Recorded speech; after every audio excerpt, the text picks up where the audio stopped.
A tymczasem chciałbym, żebyśmy przeskoczyli do Revita i w końcu zrealizowali to, co było zaplanowane. W pierwszej kolejności odpalam nową tabelkę rysunkową. Wybiorę absolutnie początkowe ustawienie, czyli bez zdefiniowanego rozmiaru, tak żeby wszyscy widzieli, że to jest dokładnie robione od samiusieńkiego początku. I w tej jakby czystej rodzinie tabelki, ponieważ tabelka rysunkowa też jest rodziną, będziemy tworzyć to, co było wcześniej właśnie zaplanowane. Wczytamy podkład z AutoCADa, czy też tabelkę rysunkową z AutoCADa, odpowiednio ją zmodyfikujemy, dostosujemy, po to, żeby można było wykorzystać ją już w naszym projekcie. No i przede wszystkim sprawimy, żeby ona poprawnie działała, żeby wszystkie parametry funkcjonowały tak, jak należy, żeby nic się nie rozjeżdżało, żeby można było spokojnie w kolejnych projektach z tej tabelki korzystać. Pierwsza rzecz, jaką robimy, wczytujemy plik AutoCADowy i od razu widać, że będzie to importowanie. To znaczy, że wszystko, co znajduje się wewnątrz AutoCADa, wewnątrz tego pliku DWG, będzie zaimportowane do projektu revitowego. Wszystkie warstwy, wszystkie style, więc trzeba pamiętać, żeby później to odpowiednio wyczyścić. No i tutaj na samym środku ten plik DWG został wstawiony. Przesunę go sobie na bok i żeby móc cokolwiek z nim zrobić, jakkolwiek go wyedytować, muszę go rozbić, czyli wybieram na wstążce narzędzie Full Explode i widzimy, że od razu mam dostęp do poszczególnych elementów. W tym momencie te kreski są już kreskami czy liniami revitowymi, teksty są zamienione na teksty revitowe, no i od razu widać, że delikatnie czcionka nam się tutaj rozjechała, wychodzi nam poza ramkę po prawej stronie. W związku z tym musimy to jakoś dostosować. Teraz zaznaczmy sobie to wszystko, co nas interesuje, czyli tą wewnętrzną część. Tutaj objeżdżamy oknem, następnie wybieramy narzędzie przesuń i przesuwam w miejsce docelowe, czyli tutaj po lewej stronie, klikam punkt wstawienia. Może jeszcze raz zróbmy to samo. Źle sobie wybrałem punkt wstawienia, więc zaznaczę po raz kolejny. Jeszcze raz przesuń i to będzie mój punkt bazowy. I tutaj mamy punkt końcowy. Klikam. W tym momencie ta ramka została odpowiednio wstawiona. To, co zostało po prawej stronie, mogę oczywiście zaznaczyć i usunąć. Natomiast tutaj jeszcze sobie zmieńmy na formatkę A3, tak żeby mieć odpowiednią wielkość i 297 mm. I teraz kolejna rzecz, jaką musimy zrobić, zobaczmy, że te linie, które zostały zaimportowane z DWG są na warstwie 0, a my chcemy je przerzucić na podkategorię revitową, czyli podkategorię Title Blocks. W związku z tym zaznaczam to wszystko oknem, a następnie odfiltrowuję sobie tylko linie znajdujące się na tej warstwie 0 i przerzucam je na podkategorię Title Blocks. I w tym momencie trzeba pamiętać, żeby wyczyścić projekt, czyli usunąć tą warstwę 0, która przywędrowała razem z tym plikiem DWG, po to, żeby, można powiedzieć, uporządkować ten śmietnik, który się zrobił po imporcie z AutoCADa. I teraz poblokujmy sobie tutaj wymiary między tymi liniami dodanymi z AutoCADa, a ramką, która już istniała. Dodaję wymiar i zamykam kłódkę po to, żeby zamrozić te odległości. Po lewej stronie oczywiście większa odległość potrzebna na wpięcie. No i teraz zobaczmy, jak możemy odpowiednio dostosować te teksty, które nam tutaj zostały zaimportowane. Jak sobie zaznaczę pierwszy z nich, widzimy, że został utworzony domyślny styl tekstu. Ja go delikatnie zmodyfikuję, dostosuję do moich potrzeb, tak żeby została tylko taka informacja, która jest mi potrzebna, czyli Arial 1,5 mm z dopiskiem Kadach. Tutaj sobie pozmieniam wszystko, wielkości zostają, OK. I teraz jak wcisnę SA na klawiaturze, to zaznaczą się wszystkie teksty tego samego stylu. Tutaj na dole również wprowadzimy drobne modyfikacje. Przede wszystkim najpierw zmienię nazwę, a następnie tutaj będzie to tekst 2 mm, więc już więcej nie będziemy nic zmieniać. I zobaczmy, zatwierdzam przyciskiem OK.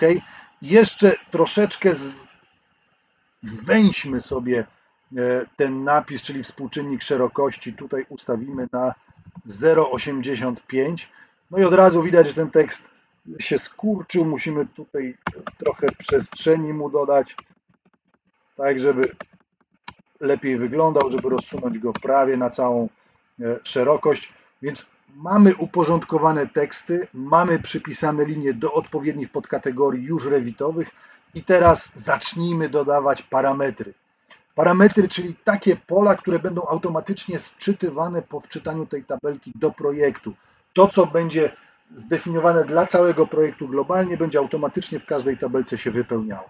Żeby to zrobić, zakładka Create, narzędzie Label i od razu utwórzmy sobie nowy typ tekstu.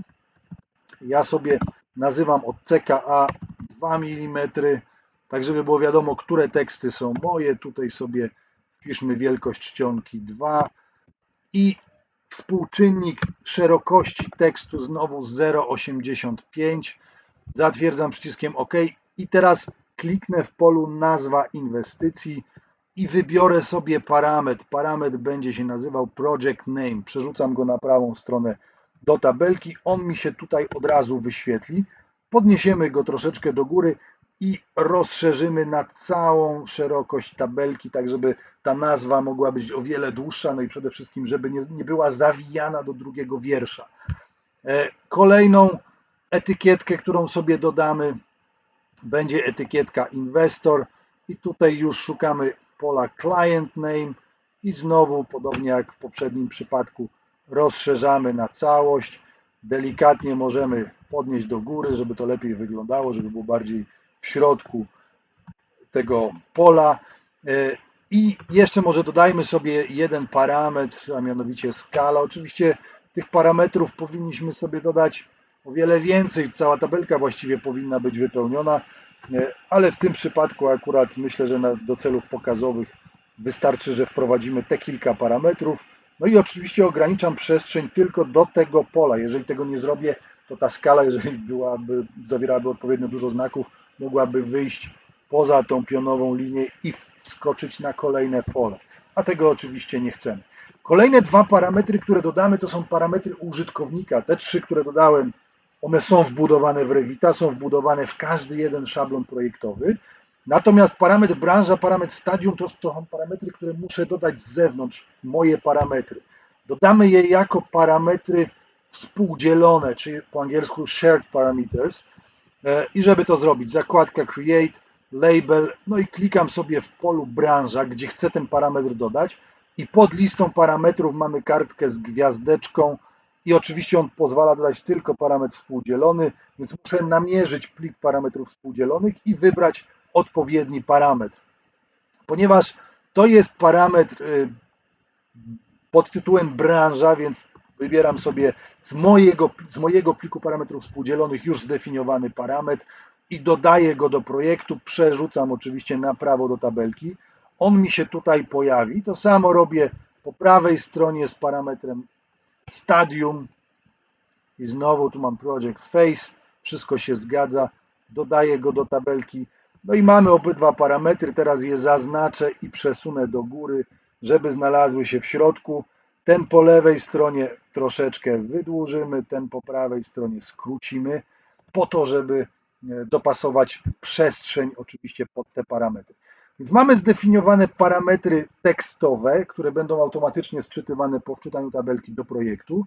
Teraz dodajmy sobie parametry geometryczne sterujące wielkością całej ramki, całego arkusza, można powiedzieć.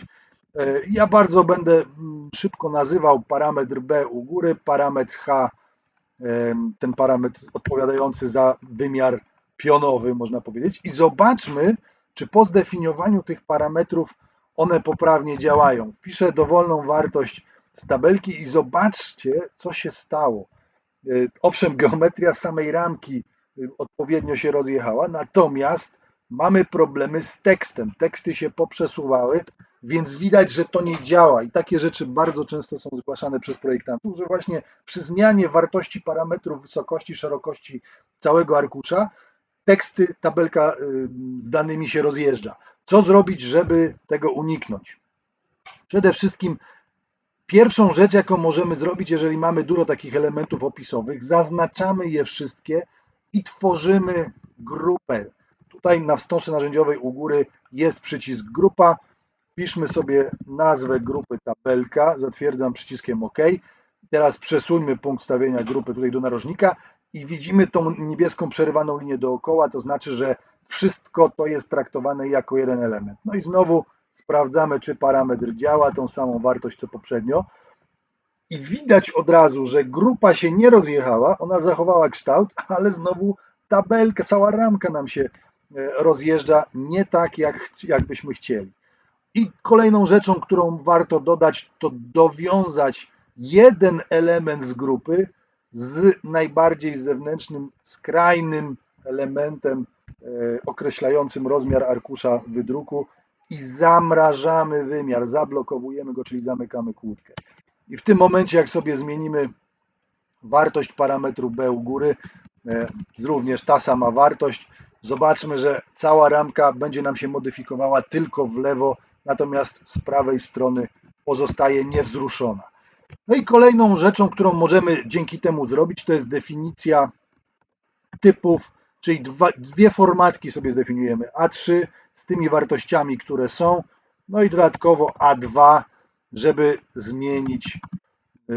mieć możliwość zmiany w już naszym projekcie. Nie pamiętam dokładnie wymiarów, ale wydaje mi się, że to są takie. I zobaczmy, czy tutaj w rodzinie mamy A2, zmieniamy na A3, zastosuj. Widzimy, że elegancko się wszystko zmienia. No i znowu wracamy do A2.